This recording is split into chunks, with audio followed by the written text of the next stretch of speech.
నమస్తే welcome to వార్తలు విశ్లేషణలు నేను అనిల్ ఈరోజు వార్తలు విశ్లేషణలోని ఏ దినపత్రికల్లో ఏ అంశాలు ఏ వార్తలు హైలైట్ చేస్తారో ఒకసారి పరిశీలించే ప్రయత్నం చేద్దాం. ముందుగా సాక్షి దినపత్రికను చూసుకున్నట్టయితే సాక్షి దినపత్రికలో హిడ్మా ఎన్కౌంటర్ అంటూ కూడా మెయిన్ హెడ్లైన్గా అయితే సాక్షి దినపత్రిక హైలైట్ చేసింది.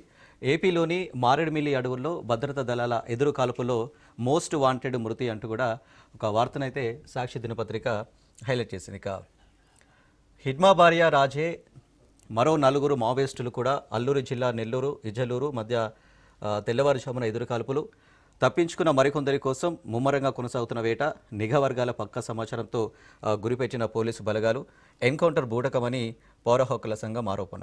ఎట్లయితే ఈ హిడ్మా అయితే దాదాపుగా కొన్ని రాష్ట్రాలు అయితే కొన్ని నెలల సుందైతే అతని గురించి సెర్చ్ చేసిన పరిస్థితి. ఎటకేలకు నిన్న అల్లూరు జిల్లాలో ఎన్కౌంటర్ జరిగిన టైంలో హిడ్మా అయితే మరణించడం జరిగింది. హిడ్మాతో పాటు అతని భార్య మరో నలుగురు మొత్తం 6 అయితే ఎన్కౌంటర్లో మరణించిన పరిస్థితి అయితే మనం చూడవచ్చు. ఇంకా వరుసగా పలువురు అగ్రనేతల ఎన్కౌంటర్లు.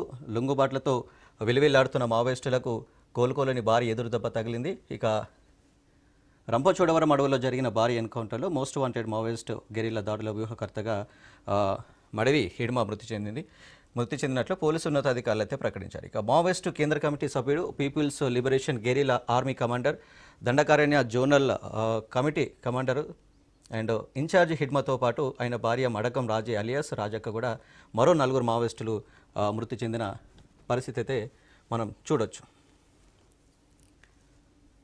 ఇది హిడ్మా ఫోటో అయితే మనం చూడొచ్చు. అలాగే ఇక హిడ్మా ది మోస్ట్ వాంటెడ్ అంటూ కూడా కగార్ టార్గెట్ హిడ్మానే, పక్కా ప్లాన్తోనే కోలుకోలోని ఎదురు దెబ్బ అంటూ కూడా చూడవచ్చు. ఎందుకంటే హిడ్మా ది మోస్ట్ వాంటెడ్ అంటూ కూడా కగార్ టార్గెట్ అని హిడ్మానే అంటూ కూడా పక్కా ప్లాన్తోనే కోలుకోలేని దెబ్బ తీసినట్టు కూడా మనం చూడవచ్చు. ఎందుకంటే మోస్ట్ వాంటెడ్ హిడ్మా దాదాపుగా కొన్ని ఏండ్ల తరబడైతే అతని గురించి సెర్చ్ చేసిన పరిస్థితి. కొన్ని రాష్ట్రాలు ఎటకేలకు నిన్న జరిగిన ఎన్కౌంటర్లు అయితే హిడ్మాతో అతని భార్య ఒక 4 మావోయిస్టులు మృతి చెందిన పరిస్థితి.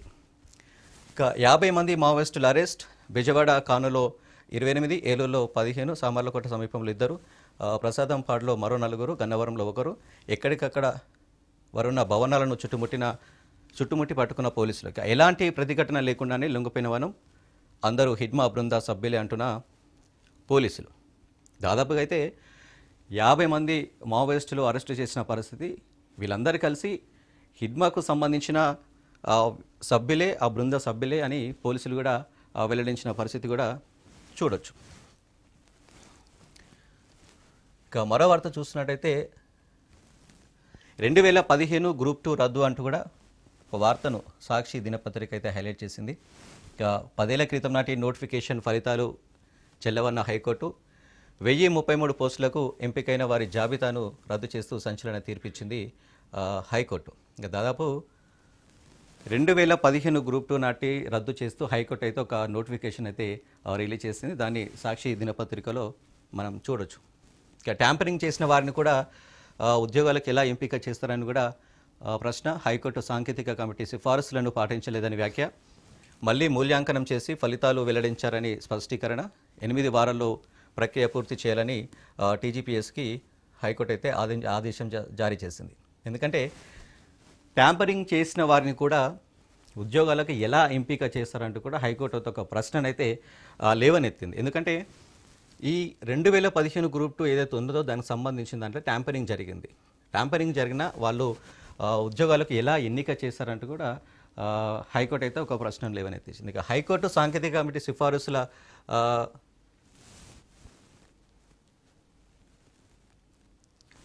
హైకోర్టు సాంకేతిక కమిటీ సిఫారసులను పాటించలేదంటూ కూడా ఒక వ్యాఖ్య. ఎందుకంటే హైకోర్టు జారీ చేసిన సాంకేతికలు వెలువరించిన సమయంలో కూడా దాన్ని పాటించలేదంటూ కూడా దానిపై కూడా ఆగ్రహం వ్యక్తం చేసిన పరిస్థితి. ఇక మళ్ళీ మూల్యాంకనం చేసిన ఫలితాలు వెల్లడించాలని స్పష్టీకరణ. ఈ 2015 నాటి గ్రూప్ 2 ఏదైతే ఉందో దానికి సంబంధించి మళ్ళీ మూల్యాంకనం చేసి మళ్ళీ రిజల్ట్ వెలువడించాలంటూ కూడా హైకోర్టు అయితే ఒక స్పష్టీకరణ అయితే స్పష్టం చేసింది. దాని తర్వాతనే ఎంపిక చేయాలి, దాని తర్వాత ఉద్యోగాలకు అర్హత అంటూ కూడా హైకోర్టు స్పష్టం చేసింది. ఇదంతా సినారియో ఒక 8 వారాల్లోగా ప్రక్రియను పూర్తి చేయాలి, దాని తర్వాత రిజల్ట్ను బయట పెట్టాలంటూ కూడా టీజీపీఎస్కి అయితే హైకోర్టు ఆదేశాన్ని అయితే జారీ చేసింది. ఎందుకంటే 10 ఏళ్ల క్రితం నోటిఫికేషన్ ఇచ్చి భర్తీ చేసిన గ్రూప్ 2 ఏదైతే ఉన్నదో దానికి సంబంధించిన నియామకాలను రద్దు చేసి అయితే నిన్న హైకోర్టు ఒక సంచలన తీర్పునైతే ఇచ్చింది. ఇక ఓఎంఆర్ షీట్లో సమాధానాలు గుర్తించే పార్ట్ బిలో ట్యాంపరింగ్ చేసిన వారిని కూడా ఉద్యోగాలకు ఎలా ఎంపిక చేస్తారని తెలంగాణ పబ్లిక్ సర్వీస్ కమిషన్ అయితే కమిషన్ను ప్రశ్నించింది హైకోర్టు. ఇక హైకోర్టు డివిజన్ బెంచ్ తీర్పు సాంకేతిక కమిటీ సిఫారసులకు విరుద్ధంగా నియామకాలు చేపట్టారంటూ కమిషన్ తప్పుపట్టింది. ఇక బబ్లింగ్, ఇక వైట్నర్, ఎరైజర్ వినియోగించిన పత్రాలు మూల్యాంకనం చేయలేదంటూ కూడా స్పష్టం చేసింది. ఎందుకంటే ఓఎంఆర్ షీట్లో ఏదైతే ఉంటుందో బబ్లింగ్ ఉంటుంది, దాని తర్వాత వైట్నర్ ఉంటుంది, దాని తర్వాత ఎరైజర్ ఉంటుంది. దానికి స్పష్టీకరణ చేసిన తర్వాతనే దానికి ఒక ఏమంటారు ఫార్మాట్కు రావాలంటూ కూడా హైకోర్టు అయితే స్పష్టం చేసింది. ఎందుకంటే ఇవన్నీ ఉంటే కూడా ఓఎంఆర్ షీట్ అనేది ఎగ్జామ్ అనేది చెల్లదు అన్నట్టు. వాటిని కూడా స్పష్టం చేసి ఒక నివేదిక ఇవ్వాలంటూ కూడా హైకోర్టు అయితే స్పష్టం చేసింది టీజీపీఎస్కి. ఇక 2019లో వెల్లడించిన ఫలితాలు చట్ట విరుద్ధం అంటూ కూడా పేర్కొంది. ఇక హైకోర్టు ద్విసభ్య ధర్మాసనం సాంకేతిక కమిటీ సిఫారసులను పాటిస్తూ తిరిగి మూల్యాంకనం చేయాలంటూ కూడా కమిషన్ను ఆదేశించింది హైకోర్టు. ఎందుకంటే ఇది కమిషన్ తప్పుడు నిర్ణయమే కాబట్టి పూర్తి బాధ్యత కమిషన్ తీసుకొని జవాబు పత్రాలను ట్యాంపరింగ్ జరిగిందని తెలుస్తున్నప్పుడు కూడా వాటిని మూల్యాంకనం చేయడం కమిషన్ తప్పుడు నిర్ణయం. ఎందుకంటే ఈ గ్రూప్ 2 ఏదైతే ఉందో 2015కు సంబంధించింది అప్పుడు జరిగిన తప్పిదాలు ఏమవుతున్నదో దానికి పూర్తి బాధ్యత టీజీపీఎస్కి ఇప్పుడు తీసుకోవాల్సింది ఉంటుంది. దాని తర్వాత అందులో డబులింగ్ ఉండడం కానీ, వైట్నర్ కానీ, ఎరేజర్ కానీ ఏమన్నా ఉంటే దాన్ని పూర్తిగా పరిశీలన చేసి ఒక మూల్యాంకనం చేసి దాని తర్వాత రిజల్ట్ చేసి అప్పుడు ఎంపిక చేయాల్సిన పరిస్థితి ఉంటుంది. ఇదంతా ప్రక్రియ 8 వారాల్లోగా పూర్తి చేయాల్సిన పరిస్థితి ఇది టీజీపీఎస్కి.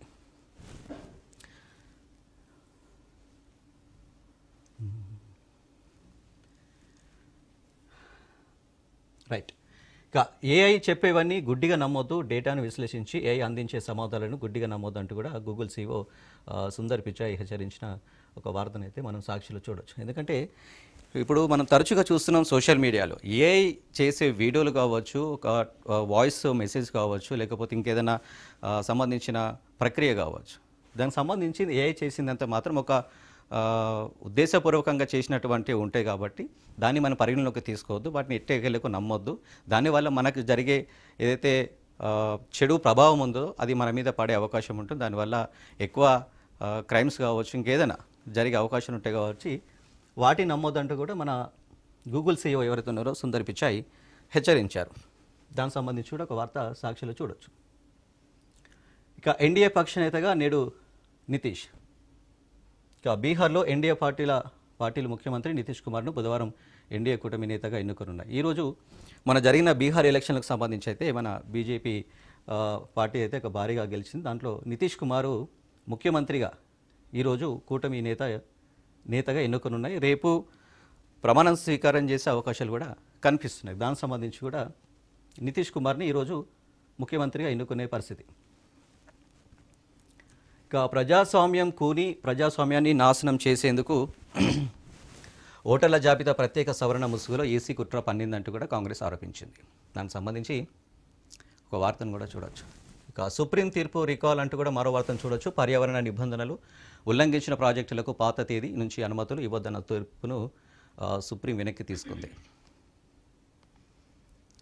ఏదైతే పర్యావరణ నిబంధనలకు సంబంధించి ఉల్లంఘించి అయితే ప్రాజెక్టులు చేస్తుందో దానికి సంబంధించి అయితే మాత్రం అనుమతులు ఇవ్వద్దంటూ, ఆ తేదీ నుంచి అనుమతులు ఇవ్వద్దంటూ కూడా ఒక సుప్రీంకోర్టు ఒక ఆదేశాలు అయితే జారీ చేసింది. ఆ వార్తను కూడా సాక్షి దినపత్రికలో చూడొచ్చు.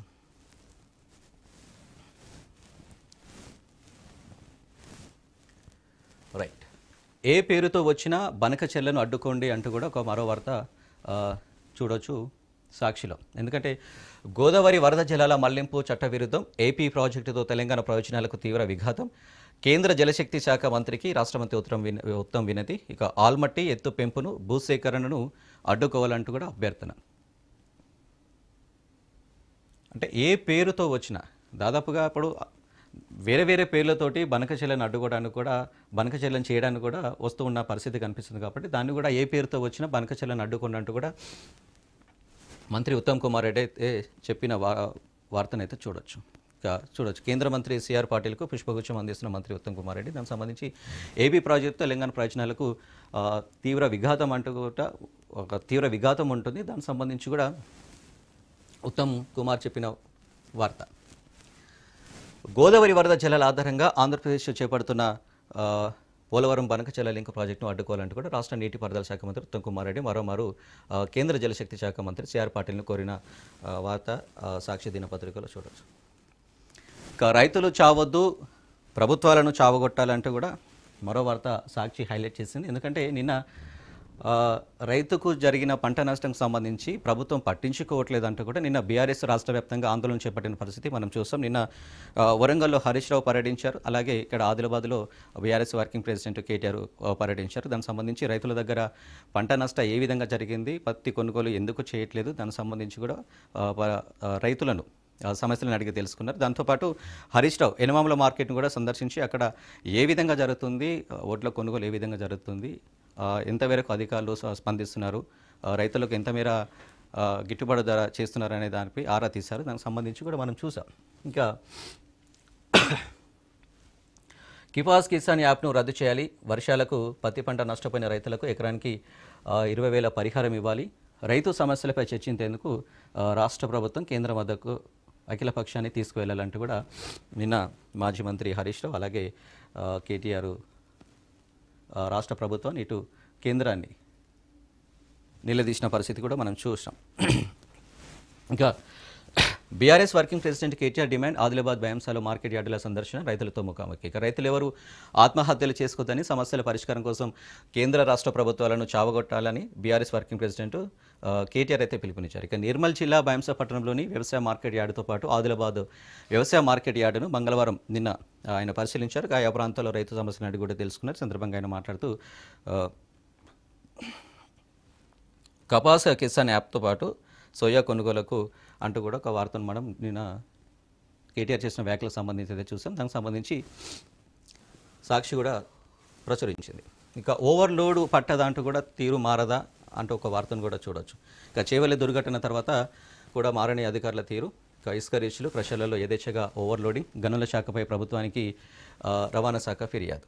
ఏదైతే పరిమితికి మించిన కంకర లోడుతో దూసుకొచ్చిన లారీ మనం చూసాం. కర్నూలులో పరిమితికి మించిన కంకర లోడు బస్సును ఢీకొట్టిన సమయంలో దాదాపు ఒక 20 మందికి పైగా మృతి చెందిన ఘటన మనం చూస్తాం. అయినా సరే వాటికి పరిమితిని ఉల్లంఘన ఎందుకు చేస్తున్నారు, ఎందుకు పట్టించుకోవట్లేదు, ఎందుకు చర్యలు తీసుకోవట్లేదు అంటూ కూడా మళ్ళీ అదే తంతు కొనసాగుతుంది. అంటే ఓవర్లోడ్తో టిప్పర్లు లారీలు వెళ్ళడం, దానివల్ల ఇంకా ప్రమాదాలు జరిగే అవకాశం ఉన్నందున ఆల్రెడీ జరిగింది కాబట్టి దాన్ని దృష్టిలో పెట్టుకొని చర్యలు తీసుకుంటే ఇంకా బాగుంటుంది అంటూ కూడా ఒక వార్తనైతే మనం సాక్షి దినపత్రికలో చూడొచ్చు.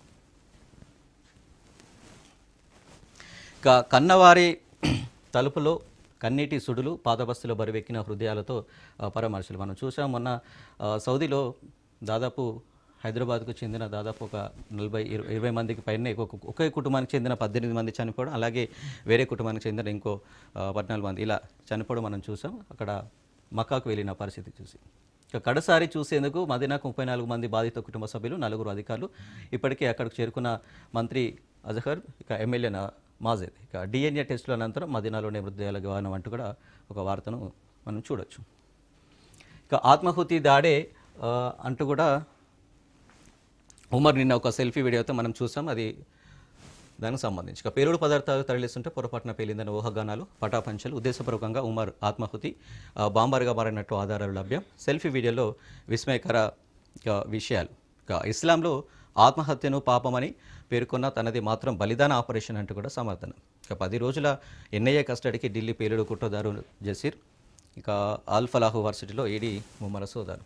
ఎందుకంటే ఆత్మాహుతి దాడి అనేది వీళ్ళు ఏదైతే కుట్ర పన్నుతున్నారో, దాడులు పన్నుతున్నారో, ఒక డాక్టర్ అయ్యిండు కూడా ఈ విధంగా మాట్లాడడం, ఒక సెల్ఫీ వీడియో తీసుకోవడం, ఒక ఉగ్రదాడికి పాల్పడడం అనేది నిజంగా అది జీర్ణించుకోలేని పరిస్థితి. ఎందుకంటే చదువుకొని ఒక డాక్టర్ అయి ఉండి ఇక ప్రజలను బలి తీసుకోవడం, ప్రజలను హింసించడం అనేది ఒక చిన్నగా మనం ఆలోచించుకుంటే అది కరెక్ట్ అయిన పద్ధతి కాదనుకోవచ్చు. ఎందుకంటే వీళ్ళని చూసి ఏం నేర్చుకోవాలనే పరిస్థితి కూడా మనం ఆలోచన చేసుకోవచ్చు. ఇది సాక్షి దినపత్రికలోని అంశాలు, వార్తలు చూడొచ్చు. నెక్స్ట్ దినపత్రిక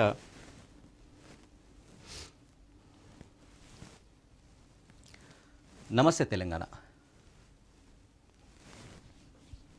రైట్, నమస్తే తెలంగాణ దినపత్రికలు అయితే ఏ అంశాలు ఎలా చేశారో ఒక్కసారి చూద్దాం. రైట్, మార్కెట్ బాట రైతుకు బాసట అంటూ కూడా నమస్తే తెలంగాణ మెయిన్ హెడ్లైన్కి అయితే హైలైట్ చేసింది. నిన్న రాష్ట్ర వ్యాప్తంగా బీఆర్ఎస్ రైతుల సమస్యలపై అండగా ఉంటామంటూ కూడా ఒక ఆందోళన చేపట్టిన పరిస్థితి. దానికి సంబంధించి నమస్తే తెలంగాణ కూడా ప్రచురించింది. ఇక ఎకరానికి 13 క్వింటాల పత్తి కొనాల్సిందే అంటూ కూడా కేటీఆర్ చేసిన వ్యాఖ్యలు. అలాగే తేమ ఉన్న రంగు మారిన మద్దతు ధరతో కొనాల్సిందే, గోస పెడుతున్న కపాస్ కిసాన్ యాప్ను ఎత్తివేయాలి, వర్షాలతో దెబ్బతిన్న ప్రతి ఎకరానికి 20,000 చెల్లించాలి, విదేశాల నుంచి పత్తి దిగుమతికి బీజేపీ సర్కారు కుతంత్రం, కాంగ్రెస్కు రాజకీయమే తప్ప రైతు ఫికర్ పట్టిందెప్పుడు, కేంద్ర రాష్ట్ర ప్రభుత్వాలు మెడలు వంచేదాకా పోరు అంటూ కూడా కేటీఆర్ చేసిన వ్యాఖ్యలు. ఇక మార్కెట్ బాటలో బీఆర్ఎస్ రైతులకు నేతల పరామర్శ. ఇక కేసీఆర్ ఉంటే ఇంత కష్టం ఉంటుండేనా, ఎన్నికల సమయంలో మాయమాటలు చెప్పి కాంగ్రెస్ రైతులను మోసం చేస్తున్నారు, రైతు భరోసా ఇప్పటికే 2 సార్లు ఎగ్గొట్టగా ఈ యాసంగి సాయం గురించి మాట కూడా మాట్లాడతలేదు, రుణమాఫీ లేదు, నష్టపరిహారం లేదు, యూరియా లేదు, బోనస్ లేదు, పంట అమ్ముకుందామన్నా కొనే దిక్కు లేదు, కేసీఆర్ ఉంటే తెలంగాణ రైతులకు ఇంత కష్టం ఉంటుండేనా అంటూ కూడా ఒక రైతు, ఆదిలాబాద్ జిల్లాకు సంబంధించిన వ్యక్తి అయితే ఒక రైతు చెప్పిన మాటలు. ఎందుకంటే కేసీఆర్ ఉన్న సమయంలో ఇటు రుణమాఫీ ఉండేది, నష్టపరిహారానికి నిధులు ఉండేది, యూరియా అందుబాటులో దొరికేది, బోనస్ కూడా దొరికేది. ఇవన్నీ వాళ్ళు చవి చూశారు కాబట్టి ఆ ప్రభుత్వాన్ని వీళ్ళు నెమరు వేసుకున్న పరిస్థితి. ఇప్పుడు ఈ ప్రభుత్వం అయితే రుణమాఫీ లేదు, నష్టపరిహారం లేదు, యూరియా లేదు, బోనస్ లేదు అంటూ కూడా వాళ్ళు పడ్డ బాధలు ఏదైతే ఉన్నదో దానికి సంబంధించిన ఒక రైతు నిన్న చెప్పుకొచ్చిన వ్యాఖ్యలకు సంబంధించి మనం నమస్తే తెలంగాణలో చూడొచ్చు. ఇక బీఆర్ఎస్ పోరు దిగొచ్చిన సర్కార్ ఏదైతే నిన్న చేసిన ఆందోళనకు సంబంధించి బీఆర్ఎస్ ఏదైతే నిన్న చేపట్టిందో ఆందోళన దానికి సంబంధించి సర్కారు దిగొచ్చిందంటూ కూడా ఒక వార్తను చూడొచ్చు. ఇక పత్తి రైతుల కష్టాలపై ప్రభుత్వాన్ని ప్రశ్నించిన కేటీఆర్, హరీష్ నేతలు. ఇక జిన్నింగ్ మిల్లులతో ప్రభుత్వం చర్చలు, నేటి నుంచి యథావిధిగా పత్తి కొనుగోలు. నిన్న చేసిన ఆందోళనకు సంబంధించి అయితే దాదాపు ప్రభుత్వం దిగొచ్చింది. ఇక ఈ రోజు నుండి పత్తి కొనుగోలు కావచ్చు, పంటకు సంబంధించిన ఏదైనా కావచ్చు, ఇంకోటి పంట నష్టపోయిన రైతులు కావచ్చు, యథావిధిగా ఈ రోజున అన్ని కార్యక్రమాలు జరుగుతాయంటూ కూడా ఒక వార్తనైతే మనం చూడొచ్చు.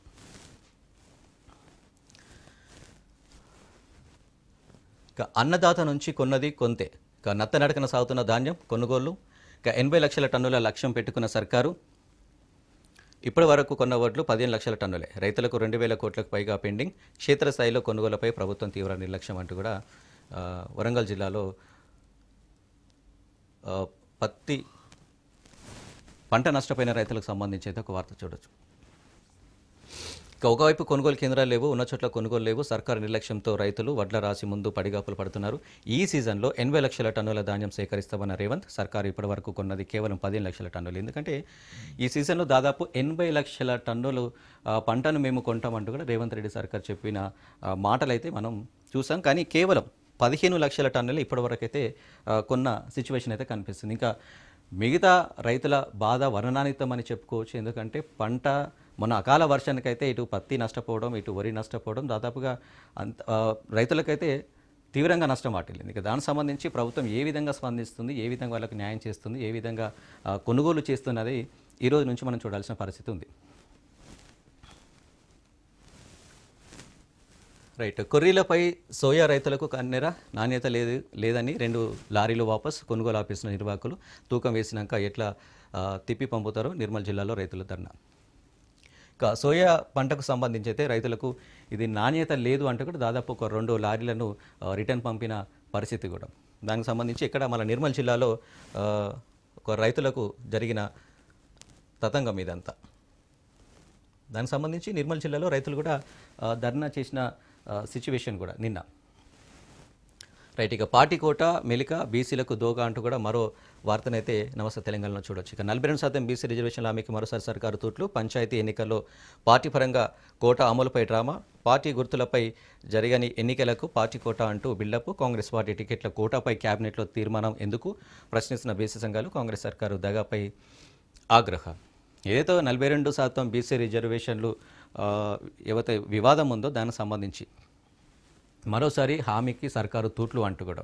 ఎందుకంటే 42% రిజర్వేషన్ ఇప్పటివరకు కన్ఫర్మ్ కాలేదు. ఎందుకంటే స్థానిక సంస్థలు ఈ డిసెంబర్లో నిర్వహించనున్నట్లు కూడా మొన్న తెలంగాణ కేబినెట్ సమావేశంలో నిర్ణయించుకున్నారు. దానికి సంబంధించి కూడా మీడియా ముఖంగా అయితే మంత్రులు వెలువరించిన పరిస్థితి. మరి ఆ సర్పంచ్ స్థానిక సంస్థలో 42% రిజర్వేషన్లకు సంబంధించి దాని గురించి ఎలాంటి నిర్ణయం లేదు.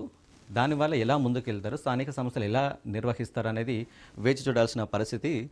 మళ్ళీ కాంగ్రెస్ సర్కారు దగా అంటూ కూడా బీసీకి సంబంధించిన ప్రజలు ఎవరైతే ఉన్నారో ఆగ్రహం వ్యక్తం చేసిన పరిస్థితి. ఇక అసలు కల్పించి అస్త్ర సన్యాసం అంటూ కూడా ఆశలు కల్పించి అస్త్ర సన్యాసం అంటూ కూడా ఒక వార్తను చూడొచ్చు. ఇక సుప్రీంకోర్టు తీర్పును ముందు పెట్టి 42% కోట ఎగవేతకు యత్నాలు, రిజర్వేషన్లు 50% లోబడి అనడం ఆత్మహత్య దృశ్యం అంటూ కూడా ఒక వార్తను చూడొచ్చు. ఇక హైడ్రా మారవా, ఎన్నిసార్లు మందలించినా తీరు మారదా, తెల్లవారుజామునే కూల్చివతలేందుకు, అంతర్గత రోడ్లపై మీ జోక్యం ఏమిటి, హైడ్రాపై మరోసారి హైకోర్టు మండిపడంటూ కూడా ఒక వార్తను చూడొచ్చు. ఇది నమస్తే తెలంగాణ సంబంధించి ఒక వార్తలు. నెక్స్ట్ వెలుగు దినపత్రికలోని అంశాలు చూద్దాం. రైట్, వెలుగు దినపత్రికలోని వార్త హైలైట్ చేసింది ఒక్కసారి చూద్దాం. ఇక మావోయిస్ట్ అగ్రనేత హిడ్మా ఎన్కౌంటర్ అంటేగా మెయిన్ హెడ్లైన్గా వెలుగు దినపత్రిక అయితే హైలైట్ చేసింది. ఇక ఆయన భార్య రాజే, మరో 4 మృతి, ఆంధ్రప్రదేశ్లోని మారడమిల్లి అడవుల్లో ఎదురుకాల్పులు, హిడ్మాపై కోటి, రాజుపై 50 లక్షల రివార్డు కూడా ఉంది. ఇక ఘటన స్థలంలో 2 AK-47 ఇతర ఆయుధాల స్వాధీనం, భద్రతా దళాలపై మెరుపు దాడులు చేసి మోస్ట్ వాంటెడ్గా మారిన హిడ్మా, అతడే టార్గెట్గా స్పెషల్ ఆపరేషన్ చేపట్టిన కేంద్రం, భద్రతా బలగాలకు నవంబర్ 30 డెడ్లైన్, గడువు 12 రోజుల ముందుగానే ఆపరేషన్ పూర్తి అంటూ కూడా ఒక వార్తను చూడవచ్చు. ఈ ఎన్కౌంటర్ జరిగిన తర్వాత హిడ్మా మరణించిన తర్వాత, అతని భార్య 4 మావోయిస్టులు మరణించిన తర్వాత